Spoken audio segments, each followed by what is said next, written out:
The Treasury is being accused of hindering the growth of Kenya's economy. This is according to a report by the Office of the Controller of Budget. The report says the government owes 112 billion shillings. Let's get further insight on this from our reporter, Sam Ogina. The 2014-2015 budget review reports indicts Treasury for plunging the country into a financial crisis, delaying to release cash meant for developing the country. Thus far, government has accrued pending bills worth 111.92 billion shillings as at June 2015. Various ministries, departments and state agencies are unable to execute their duties owing to the pending bills. The Office of the Controller of Budget warning a high level of pending bills may negatively affect businesses and planned government activities in the subsequent financial year, as the budgeted funds will be directed to settling the pending bills. According to the report, government agencies blame Treasury's failure to release exchequer issues in a timely manner for the piling pending bills.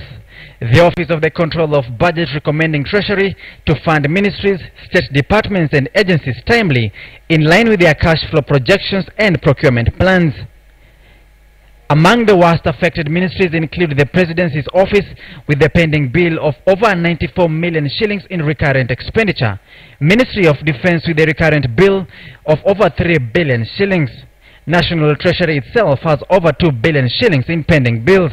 Enquiry indicates clearly that there is exchequer releases problems, and that is why even ministries cannot absorb. And the effect of that, Madam Speaker, I know many of us may not have financial background. The effect of that is a slowdown in economic growth.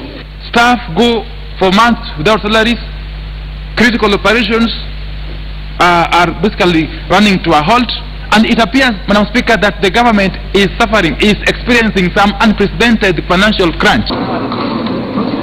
The unpaid amount is made up of 57.46 billion shillings in recurrent expenditure and 54.46 billion shillings in development expenditure. National Assembly's Budget and Appropriations Committee have summoned Treasury Cabinet Secretary Henry over the current financial crisis the country finds itself in. This after Treasury Principal Secretary Kamau Thuge fails to appear before the committee. The government seeks to borrow 78.8 billion shillings to plug a budget deficit of 600 billion shillings, occasioned by low tax collection and wastage of public funds.